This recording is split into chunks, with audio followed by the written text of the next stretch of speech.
ವೀಕ್ಷಕರೇ ನಮಸ್ಕಾರ, ಕರ್ನಾಟಕ ಚಾನಲ್ಗೆ ಸ್ವಾಗತ. ಬ್ರೇಕಿಂಗ್ ನ್ಯೂಸ್ಗಳು ಬಂದಿವೆ, ಆದ್ದರಿಂದ ವಿಡಿಯೋವನ್ನು ಪೂರ್ತಿಯಾಗಿ ನೋಡಿ. ಮೊದಲಿಗೆ ನೋಡೋಣ ಹೆಡ್ಲೈನ್ಸ್. ಚಿನ್ನ ಪ್ರಿಯರಿಗೆ ಇಲ್ಲಿದೊಂದು ಸಿಹಿ ಸುದ್ದಿ. ಚಿನ್ನ ಮತ್ತು ಬೆಳ್ಳಿ ದರದಲ್ಲಿ ಇಳಿಕೆ, ಎಲ್ಲ ಡೀಟೇಲ್ ನೋಡೋಣ. ಹಾಗೂ ಎರಡನೇ ಅತಿ ಮುಖ್ಯವಾದ ಸುದ್ದಿ, ಸಮಾಜ ಕಲ್ಯಾಣ ಇಲಾಖೆಯಿಂದ ವಿದ್ಯಾರ್ಥಿ ವೇತನಕ್ಕೆ ಅರ್ಜಿ ಆಹ್ವಾನ. ಎಲ್ಲ ಡೀಟೇಲ್ ನೋಡೋಣ ವೀಕ್ಷಕರೇ, ಆದ್ದರಿಂದ ವಿಡಿಯೋವನ್ನು ಪೂರ್ತಿಯಾಗಿ ನೋಡಿ. ವೀಕ್ಷಕರೇ, ರಾತ್ರಿ ಮಲಗಿ ಮೊಬೈಲ್ ನೋಡ್ತಿದ್ರೆ ಸಂಕಷ್ಟ ಫಿಕ್ಸ್. ಹೌದು ವೀಕ್ಷಕರೇ, ಈ ವಿಡಿಯೋ ತುಂಬಾ ಇಂಟ್ರೆಸ್ಟ್ ಆಗಿದೆ, ಆದ್ದರಿಂದ ವಿಡಿಯೋನು ಪೂರ್ತಿಯಾಗಿ ನೋಡಿ. ಮತ್ತು ಕೇಂದ್ರ ಸರ್ಕಾರದಿಂದ ಮಳೆ ಹಾನಿ ಪರಿಹಾರ 1545 ಕೋಟಿ ನೆರವಿಗೆ ಮನವಿ ಸಲ್ಲಿಸಲು ತೀರ್ಮಾನ. ಆದ್ದರಿಂದ ಈ ವಿಡಿಯೋ ರೈತರಿಗಾಗಿ ಇದೆ, ಪೂರ್ತಿಯಾಗಿ ನೋಡಿ. ಹಾಗೂ ಇನ್ನು ಕೊನೆಯದಾಗಿ ಹವಾಮಾನ ವರದಿ ಹೇಳಲಿದ್ದೇವೆ, ಆದ್ದರಿಂದ ವಿಡಿಯೋವನ್ನು ಸ್ಕಿಪ್ ಮಾಡದೆ ಪೂರ್ತಿಯಾಗಿ ನೋಡಿ. ಮತ್ತು ನಮ್ಮ ಈ ವಿಡಿಯೋವನ್ನು ದಯವಿಟ್ಟು ಲೈಕ್ ಮಾಡಿ ಮತ್ತು ಸಬ್ಸ್ಕ್ರೈಬ್ ಮಾಡಿ, ಪಕ್ಕದಲ್ಲಿರುವ ಗಂಟೆ ಪಟ್ಟಿಯನ್ನು ದಯವಿಟ್ಟು ಒತ್ತಿ. ಬನ್ನಿ ವೀಕ್ಷಕರೇ, ಎಲ್ಲ ಡೀಟೇಲ್ ಆಗಿ ನೋಡೋಣ. ಮೊದಲಿಗೆ ಚಿನ್ನ ಪ್ರಿಯರಿಗೆ ಇಲ್ಲಿದೊಂದು ಸಿಹಿ ಸುದ್ದಿ. ವೀಕ್ಷಕರೇ, ಗ್ರಾಹಕರಿಗೆ ಭರ್ಜರಿ ಸಿಹಿ ಸುದ್ದಿ ಸಿಕ್ಕಿದೆ. ದಾಖಲೆ ಮಟ್ಟದಲ್ಲಿ ಏರಿಕೆ ಕಂಡ ಚಿನ್ನ ಮತ್ತು ಬೆಳ್ಳಿ ದರ ಈಗ ಕೊಂಚ ಇಳಿಕೆಯಾಗಿದೆ. ಪ್ರತಿ ಗ್ರಾಮ್ಗೆ ಚಿನ್ನ ಕಳೆದ 2-3 ದಿನಗಳಿಂದ 600 ರೂಪಾಯಿ ಇಳಿಕೆ ಕಂಡಿದೆ.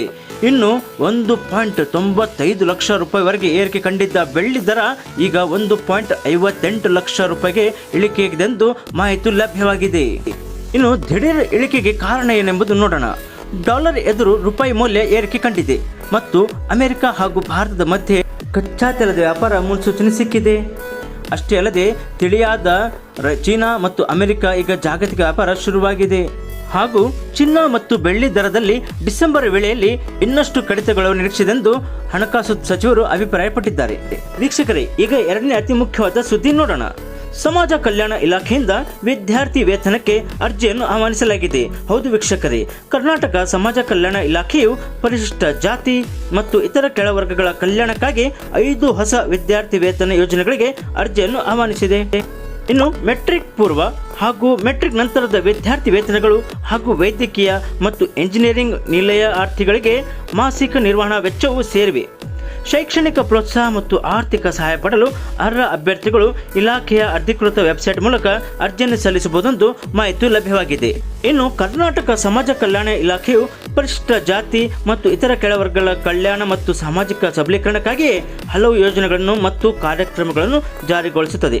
ಈ ಇಲಾಖೆಯು ಮುಖ್ಯ ಉದ್ದೇಶ ಏನೆಂದರೆ ಸಾಮಾಜಿಕವಾಗಿ ಮತ್ತು ಆರ್ಥಿಕವಾಗಿ ಹಿಂದುಳಿದವರಿಗೆ ಆರ್ಥಿಕ ಸಹಾಯ, ಶೈಕ್ಷಣಿಕ ಪ್ರೋತ್ಸಾಹ ಮತ್ತು ವಸತಿ ಸೌಲಭ್ಯಗಳನ್ನು ಒದಗಿಸುವುದು ಆಗಿದೆ. ಅಷ್ಟೇ ಅಲ್ಲದೆ ವಿದ್ಯಾರ್ಥಿ ವೇತನ ಯೋಜನೆ ಅಡಿಯಲ್ಲಿ ಅರ್ಜಿಗಳನ್ನು ಆಹ್ವಾನಿಸಿದೆ. ಅರ್ಹ ಅಭ್ಯರ್ಥಿಗಳು ಕೂಡಲೇ ಅಧಿಕೃತ ವೆಬ್ಸೈಟ್ಗೆ ಭೇಟಿ ನೀಡುವ ಮೂಲಕ ಅರ್ಜಿಯನ್ನು ಸಲ್ಲಿಸಬಹುದೆಂದು ಮಾಹಿತಿಯು ಲಭ್ಯವಾಗಿದೆ. ಇನ್ನು ಸಮಾಜ ಕಲ್ಯಾಣ ಇಲಾಖೆಯು 5 ವಿದ್ಯಾರ್ಥಿ ವೇತನ ಯೋಜನೆಯಡಿಯಲ್ಲಿ ಅರ್ಜಿಯನ್ನು ಆಹ್ವಾನಿಸಲಾಗಿದೆ. ಮೊದಲಿಗೆ ಮೆಟ್ರಿಕ್ ಪೂರ್ವ ವಿದ್ಯಾರ್ಥಿ ವೇತನ, ಇನ್ನು ಎರಡನೆಯದು ಅನೈರ್ಮಲ್ಯ ವೃತ್ತಿಯಲ್ಲಿ ತೊಡಗಿರುವ ಪೋಷಕರ ಮಕ್ಕಳಿಗೆ ಮೆಟ್ರಿಕ್ ಪೂರ್ವ ವಿದ್ಯಾರ್ಥಿ ವೇತನ, ಇನ್ನು ಮೂರನೆಯದು ಮೆಟ್ರಿಕ್ ನಂತರದ ವಿದ್ಯಾರ್ಥಿ ವೇತನ, ಹಾಗೂ ನಾಲ್ಕನೆಯದು ಮೆಟ್ರಿಕ್ ನಂತರದ ವಿದ್ಯಾರ್ಥಿ ವೇತನ ಆಡಳಿತ ಮಂಡಳಿ ಕೋಟಾದ ವಿದ್ಯಾರ್ಥಿಗಳಿಗೆ ಮಾತ್ರ ಅನ್ವಯಿಸುತ್ತದೆ, ಹಾಗೂ 5ನೆಯದು ಮೆಡಿಕಲ್ ಮತ್ತು ಎಂಜಿನಿಯರಿಂಗ್ ಕಾಲೇಜು ನಿಲಯಾರ್ಥಿಗಳಿಗೆ ಮಾಸಿಕ ನಿರ್ವಹಣಾ ವೆಚ್ಚ ಇವುಗಳಿಗೆ ಅನ್ವಯಿಸುತ್ತದೆ ಎಂದು ಸಮಾಜ ಕಲ್ಯಾಣ ಇಲಾಖೆಯು ಸೂಚಿಸಿದೆ. ಹಾಗೂ ಯಾರ್ಯಾರು ಅರ್ಜಿಯನ್ನು ಸಲ್ಲಿಸಬಹುದೆಂದರೆ, ಸಾಮಾನ್ಯವಾಗಿ ಈ ಯೋಜನೆಗಳು ಮತ್ತು ಸೌಲಭ್ಯಗಳು ಕೇವಲ ಪರಿಶಿಷ್ಟ ಜಾತಿ ಮತ್ತು ಪರಿಶಿಷ್ಟ ಪಂಗಡಗಳಿಗೆ ಸೇರಿದ ಕುಟುಂಬಗಳಿಗೆ ಮೀಸಲಾಗಿವೆ. ನಿರ್ದಿಷ್ಟ ಯೋಜನೆಯನ್ನು ಅವಲಂಬಿಸಿ ಅರ್ಹತಾ ಮಾನದಂಡಗಳು ಬದಲಾಗಬಹುದು. ಇನ್ನು ಹೆಚ್ಚಿನ ಮಾಹಿತಿಗಾಗಿ ನೀವು ಕೂಡಲೇ ಕರ್ನಾಟಕ ಸರ್ಕಾರದ ಸಮಾಜ ಕಲ್ಯಾಣ ಇಲಾಖೆ ಅಧಿಕೃತ ವೆಬ್ಸೈಟ್ಗೆ ಭೇಟಿ ನೀಡಬಹುದು. ಹಾಗೂ ಕರ್ನಾಟಕದ ಜಿಲ್ಲೆಗಳ ವೆಬ್ಸೈಟ್ಗಳಲ್ಲೂ ಕೂಡ ಜಿಲ್ಲಾ ಮಟ್ಟದ ಇಲಾಖೆಯ ಮಾಹಿತಿಯು ಲಭ್ಯವಾಗಿದೆ. ವೀಕ್ಷಕರೇ, ಈಗ ಮೂರನೇ ಅತಿ ಮುಖ್ಯವಾದ ಸುದ್ದಿ ನೋಡೋಣ. ರಾತ್ರಿ ಮಲಗುವ ವೇಳೆ ನೀವು ಮೊಬೈಲ್ ಇಟ್ಕೊಂಡು ಮಲಗ್ತೀರಾ? ಹಾಗಾದರೆ ಡೇಂಜರ್, ಆದ್ದರಿಂದ ವಿಡಿಯೋವನ್ನು ಸ್ಕಿಪ್ ಮಾಡದೆ ಪೂರ್ತಿಯಾಗಿ ನೋಡಿ. ವೀಕ್ಷಕರೇ, ರಾತ್ರಿ ಮೊಬೈಲ್ ನೋಡೋದ್ರಿಂದ ದೇಹಕ್ಕೂ ಹಾಗೂ ಮನಸ್ಸಿಗೂ ಹಲವಾರು ಪ್ರಭಾವಗಳು ಉಂಟಾಗುತ್ತೆ ಎಂದು ತಜ್ಞರು ಹೇಳುತ್ತಿದ್ದಾರೆ. ಮೊದಲಿಗೆ ಹೇಳಬೇಕೆಂದರೆ ನಿದ್ರೆ ಹಾಳಾಗುತ್ತದೆ. ಹೌದು ವೀಕ್ಷಕರೇ, ಮೊಬೈಲ್ನ ಬ್ಲೂ ಲೈಟ್ ಮೆದುಳಿಗೆ ಬೆಳಗ್ಗೆಯಂತೆ ಸಿಗ್ನಲ್ ಕೊಡ್ತದೆ. ಇದರಿಂದ ಮೆಲಟೋನಿನ್ ಎಂಬ ನಿದ್ರೆ ಹಾರ್ಮೋನ್ ಕಡಿಮೆಯಾಗುತ್ತದೆ. ಇನ್ನು ಎರಡನೆಯದು ಅತಿ ಮುಖ್ಯವಾದದ್ದು, ಕಣ್ಣಿಗೆ ಒತ್ತಡ ಬೀಳುತ್ತದೆ. ಹೌದು, ಕಣ್ಣಿಗೆ ಸುಲಭವಾಗಿ ಆಯಾಸ ಮತ್ತು ಒಣತನ, ನೋವು, ಧೂಳಿನಂತೆ ಕಾಣುವುದು ಉಂಟಾಗುತ್ತದೆ. ಹಾಗೂ ಮೂರನೆಯದು ತಲೆನೋವು ಮತ್ತು ಕುತ್ತಿಗೆ ನೋವು ಬರುತ್ತದೆ. ಹಾಸಿಗೆಯಲ್ಲಿ ಮೊಬೈಲ್ ಹಿಡಿದು ನೋಡುವುದು ಟೆಕ್ಸ್ಟ್ ನೈಕ್ ಎಂಬ ಸಮಸ್ಯೆಗೆ ಕಾರಣವಾಗುತ್ತದೆ ಎಂದು ತಜ್ಞರು ಹೇಳುತ್ತಿದ್ದಾರೆ. ಅಷ್ಟೇ ಅಲ್ಲದೆ 4ನೇದು ಹಾರ್ಮೋನಲ್ ಅಸಮತೋಲನ ಉಂಟಾಗುತ್ತದೆ. ನಿದ್ರೆ ಅಸ್ಥಿರವಾಗುವುದರಿಂದ ಹಾರ್ಮೋನ್ಸ್ಗಳು ಸರಿಯಾಗಿ ಕೆಲಸ ಮಾಡುವುದಿಲ್ಲ. ಹಾಗೂ 5ನೇದು ಮೆದುಳಿನ ವಿಶ್ರಾಂತಿ ಕಡಿಮೆಯಾಗುತ್ತದೆ. ಮೆದುಳಿಗೆ ರಾತ್ರಿ ಸಮಯ ವಿಶ್ರಾಂತಿ ಬೇಕು. ಆದರೆ ನೀವು ವಿಡಿಯೋ ಮತ್ತು ಚಾಟ್ನಿಂದ ಅತಿ ತೀವ್ರವಾಗಿ ನೀವು ಮಾಡ್ತಿದ್ದರೆ ಅದು ಸಕ್ರಿಯವಾಗಿ ತೀವ್ರವಾಗಿ ನಿಮ್ಮ ಮೆದುಳಿಗೆ ಪ್ರಾಬ್ಲಮ್ ಆಗಬಹುದು. ಇನ್ನು ಅಷ್ಟೇ ಅಲ್ಲದೆ ಮಾನಸಿಕ ಸಮಸ್ಯೆಗಳು ಕೂಡ ಉಂಟಾಗುತ್ತವೆ ಎಂದು ತಜ್ಞರು ಹೇಳುತ್ತಿದ್ದಾರೆ. ಮೊದಲು ಹೇಳಬೇಕಂದ್ರೆ ಅಶಾಂತಿ ಮತ್ತು ಆತಂಕ ಉಂಟಾಗುತ್ತದೆ. ಹೌದು ವೀಕ್ಷಕರೇ, ಸೋಷಿಯಲ್ ಮೀಡಿಯಾ ಸ್ಕ್ರೋಲ್ ಮಾಡುತ್ತಾ ಹೋದರೆ ಮನಸ್ಸು ತಲ್ಲಣಗೊಳ್ಳುತ್ತದೆ ಹಾಗೂ ಒಲವು ಕಡಿಮೆಯಾಗುವುದು. ಇನ್ನು ಮುಂದಿನ ದಿನ ಧ್ಯಾನ, ಅಧ್ಯಯನ ಅಥವಾ ಕೆಲಸ ಆಗುವುದಿಲ್ಲ. ನೀವು ಅದರ ಮೇಲೆ ಕಾನ್ಸಂಟ್ರೇಟ್ ಕೊಡಲು ಆಗುವುದಿಲ್ಲ. ಹಾಗೂ 3ನೇದು ಅತಿ ಮುಖ್ಯವಾದೇನೆಂದರೆ ನಿಮಗೆ ಇನ್ಸೋನಮಿಯಾ ಅಂದರೆ ನಿದ್ರಾಹೀನತೆ ಉಂಟಾಗಬಹುದು. ಮೊಬೈಲ್ ನೋಡುತ್ತಾ ನಿದ್ರೆ ಬಾರದಂತೆ ಆಗುತ್ತದೆ ಮತ್ತು ನಿಮ್ಮ ಮೆಮೊರಿ ಮತ್ತು ಮನಃಶಾಂತಿ ಕುಂದುತ್ತದೆ. ಹದಗೆಟ್ಟ ನಿದ್ರೆ ಮತ್ತು ಹೆಚ್ಚು ಮಾಹಿತಿ ಓವರ್ಲೋಡಿಂದ ನಿಮಗೆ ಮಾನಸಿಕ ತೊಂದರೆ ಆಗಬಹುದು ಎಂದು ತಜ್ಞರು ಹೇಳುತ್ತಿದ್ದಾರೆ.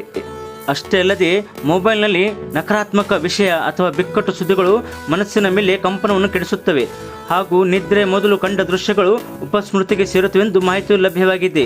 ಅದು ಕನಸುಗಳಲ್ಲಿ ನಾಳೆಯ ಮನೋಭಾವದಲ್ಲಿ ಪ್ರಭಾವ ಇರುತ್ತದೆ ಎಂದು ತಜ್ಞರು ಹೇಳುತ್ತಿದ್ದಾರೆ. ಹಾಗೂ ರಾತ್ರಿ ಸಮಯದ ಅತಿಯಾದ ಡಿಜಿಟಲ್ ಉಪಯೋಗದಿಂದ ಮಾನಸಿಕ ಅಸ್ಥಿರತೆ ಉಂಟಾಗಬಹುದೆಂದು ತಜ್ಞರು ಹೇಳುತ್ತಿದ್ದಾರೆ. ಇನ್ನು ತಜ್ಞರು ಇದನ್ನು ಬಿಡಿಸಲು ಉಪಾಯಗಳು ಕೂಡ ಸೂಚಿಸಿದ್ದಾರೆ. ಮೊಬೈಲ್ ನಿದ್ರೆಗೂ 1 ಗಂಟೆ ಮುಂಚೆ ನೀವು ಬದಿಗಿಟ್ಟು ಧ್ಯಾನ ಅಥವಾ ಮೃದು ಸಂಗೀತ ಕೇಳಿ.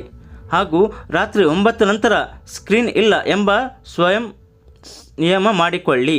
ಹಾಗೂ ಬೆಳಕಿನ ಸಮಯದಲ್ಲಿ ಮೊಬೈಲ್ ನೋಡದೆ ಯೋಗ ಮತ್ತು ಧ್ಯಾನದಲ್ಲಿ ನೀವು ತೊಡಗಿಸಿಕೊಳ್ಳಿ. ಹಾಗೂ ಆನ್ಲೈನ್ನಲ್ಲಿ ನೀವು ಸಮಯವನ್ನು ದಿನದ ಸಮಯದಲ್ಲಿ ನಿಯಂತ್ರಿತವಾಗಿ ಬಳಸಿ. ಇನ್ನು ತಜ್ಞರ ಪ್ರಕಾರ ಮೊಬೈಲ್ನ ಅತಿಯಾದ ಬಳಕೆ ಕೂಡ ಮಾನಸಿಕ ಮತ್ತು ದೈಹಿಕವಾಗಿ ಅಶಾಂತಿ ಉಂಟಾಗಬಹುದೆಂದು ಹೇಳುತ್ತಿದ್ದಾರೆ. ವೀಕ್ಷಕರೇ, ಈಗ ರೈತರಿಗಾಗಿ ಒಂದು ನ್ಯೂಸ್ ಬಂದಿದೆ. ಅದೇನೆಂದರೆ ಕೇಂದ್ರ ಸರ್ಕಾರದಿಂದ ಬೆಳೆ ಹಾನಿ ಪರಿಹಾರ ಬರಲಿದೆ. ಹೌದು ವೀಕ್ಷಕರೇ, ಕೇಂದ್ರ ಸರ್ಕಾರವು 1545 ಕೋಟಿ ನೆರವಿಗೆ ಮನವಿ ಸಲ್ಲಿಸಲು ತೀರ್ಮಾನ ಕೈಗೊಂಡಿದ್ದು ಹೇಳಲಾಗುತ್ತಿದೆ. ಮಳೆ ಮತ್ತು ಪ್ರವಾಹದಿಂದ ತೀವ್ರ ಹಾನಿ ಉಂಟಾಗಿರುವ ಹಿನ್ನೆಲೆ NDRF ಅಡಿಯಲ್ಲಿ ಒಟ್ಟು 1545.23 ಕೋಟಿ ಆರ್ಥಿಕ ಸಹಾಯ ಕೋರಿ ಕೇಂದ್ರಕ್ಕೆ ಮನವಿ ಸಲ್ಲಿಸಲು ರಾಜ್ಯ ಸರ್ಕಾರ ತೀರ್ಮಾನಿಸಿದ್ದು ಹೇಳಲಾಗುತ್ತಿದೆ. ಇನ್ನು ರಾಜ್ಯದಲ್ಲಿ ಮುಂಗಾರು ಮಳೆ ಮತ್ತು ಪ್ರವಾಹದಿಂದ ತೀವ್ರ ಹಾನಿ ಉಂಟಾಗಿರುವ ಹಿನ್ನೆಲೆ ಮೂಲಸೌಕರ್ಯ ಪುನರ್ನಿರ್ಮಾಣಕ್ಕೆ ಕೇಂದ್ರದ ಮೊರೆ ಹೋಗಲು ರಾಜ್ಯ ಸರ್ಕಾರ ನಿರ್ಧರಿಸಿದೆ ಎಂದು ಹೇಳಲಾಗುತ್ತಿದೆ. ರಸ್ತೆ, ಸೇತುವೆ, ಚೆಕ್ ಡ್ಯಾಮ್ಗಳು ಸೇರಿ ಒಟ್ಟು 5,000 ಕೋಟಿ ರೂಪಾಯಿಗೂ ಹೆಚ್ಚು ಮೌಲ್ಯದ ಸಾರ್ವಜನಿಕ ಆಸ್ತಿ ನಷ್ಟ ಎಂದು ಹೇಳಲಾಗುತ್ತಿದೆ. ಒಟ್ಟು ಅಂದಾಜು ಮಾಡಿರುವ ಸರ್ಕಾರ NDRF ಅಡಿಯಲ್ಲಿ ಒಟ್ಟು 1545.23 ಕೋಟಿ ಆರ್ಥಿಕ ಸಹಾಯ ಕೋರಿ ಮನವಿ ಸಲ್ಲಿಸಲು ರಾಜ್ಯ ಸರ್ಕಾರ ತೀರ್ಮಾನಿಸಿದೆಂದು ಮಾಹಿತಿ ಲಭ್ಯವಾಗಿದೆ. ಇನ್ನು ಅತಿವೃಷ್ಟಿಯಿಂದ ಹಾನಿ ಉಂಟಾಗಿರುವ ಹಿನ್ನೆಲೆ ಕರ್ನಾಟಕಕ್ಕೆ ಕೇಂದ್ರ ಗೃಹ ಸಚಿವಾಲಯವು SDRFನಿಂದ 2ನೇ ಕಂತಿನ ಹಣವನ್ನು ಈಗಾಗಲೇ ಬಿಡುಗಡೆ ಮಾಡಿದೆಂದು ಮಾಹಿತಿ ಕೂಡ ಲಭ್ಯವಾಗಿದೆ. ವೀಕ್ಷಕರೇ, ಈಗ ಕೊನೆಯ ಅತಿ ಮುಖ್ಯವಾದ ಸುದ್ದಿ ನೋಡೋಣ. ವೀಕ್ಷಕರೇ, ವರುಣನ ಅಬ್ಬರ ರಾಜ್ಯದಲ್ಲಿ ಕಡಿಮೆಯಾಗಲಿದ್ದು ಕರಾವಳಿ ಭಾಗದ ಹಲವೆಡೆ ಮಾತ್ರ ಸಾಧಾರಣ ಮಳೆಯಾಗುವ ನಿರೀಕ್ಷೆ ಎಂದು ಹವಾಮಾನ ಇಲಾಖೆಯು ಹೇಳಿದೆ. ಇನ್ನು ರಾಜಧಾನಿ ಬೆಂಗಳೂರಿನಲ್ಲಿ ಮೋಡ ಕವಿದ ವಾತಾವರಣವಿದ್ದು ಸಾಧ್ಯತೆ ಇದ್ದರೆ ಮಳೆ ಬರುವ ಚಾನ್ಸ್ ಇದೆ ಎಂದು ಹೇಳಲಾಗುತ್ತಿದೆ. ಇನ್ನು ದಕ್ಷಿಣ ಒಳನಾಡಿನಲ್ಲಿ ಮಳೆ ಸಾಧ್ಯತೆ ತೀರಾ ಕಡಿಮೆ ಇದೆ ಹಾಗೂ ಉತ್ತರ ಒಳನಾಡು ಭಾಗದಲ್ಲಿ ಕೂಡ ಸಂಪೂರ್ಣ ಒಣ ಹವೆ ಇರಲಿದೆ ಹವಾಮಾನ ಇಲಾಖೆಯು ಸೂಚಿಸಿದೆ. ಇನ್ನು ಕಳೆದ ಕೆಲ ದಿನಗಳಿಂದ ರಾಜ್ಯದಲ್ಲಿ ಬಿಡದೆ ಅಪ್ಪರಿಸುತ್ತಿದ್ದ ಮಳೆರಾಯು ಕೊಂಚ ಸೈಲೆಂಟ್ ಆಗಿದ್ದು ಕೆಲ ಜಿಲ್ಲೆಗಳಲ್ಲಿ ಮಾತ್ರ ಸಾಧಾರಣ ಮಳೆಯಾಗುವ ಸಾಧ್ಯತೆ ಇದೆ ಎಂದು ಹವಾಮಾನ ಇಲಾಖೆಯು ಸೂಚಿಸಿದೆ. ಕರಾವಳಿ ಮತ್ತು ದಕ್ಷಿಣ ಒಳನಾಡು ಭಾಗದ ಕೆಲ ಜಿಲ್ಲೆಗಳಲ್ಲಿ ಸಣ್ಣ ಪ್ರಮಾಣದ ಮಳೆಯಾಗಲಿದ್ದು ಉತ್ತರ ಒಳನಾಡು ಭಾಗದಲ್ಲಿ ಒಣ ಹವೆ ಇರಲಿದೆಂದು ಹೇಳಲಾಗುತ್ತಿದೆ. ಹಾಗೂ ಬೆಂಗಳೂರು ನಗರದಲ್ಲಿ ಮೋಡ ಕವಿದ ವಾತಾವರಣ ಕಂಡುಬರಲಿದೆ ಎಂದು ಹವಾಮಾನ ಇಲಾಖೆಯು ಸೂಚಿಸಿದೆ. ವೀಕ್ಷಕರೇ, ನಮ್ಮ ಈ ವಿಡಿಯೋ ಇಷ್ಟವಾದಲ್ಲಿ ದಯವಿಟ್ಟು ಲೈಕ್ ಮಾಡಿ ಮತ್ತು ಸಬ್ಸ್ಕ್ರೈಬ್ ಮಾಡಿ. ನಮ್ಮ ಈ ವಿಡಿಯೋವನ್ನು ಪೂರ್ತಿಯಾಗಿ ನೋಡಿದ್ದಕ್ಕೆ ತುಂಬ ಧನ್ಯವಾದಗಳು.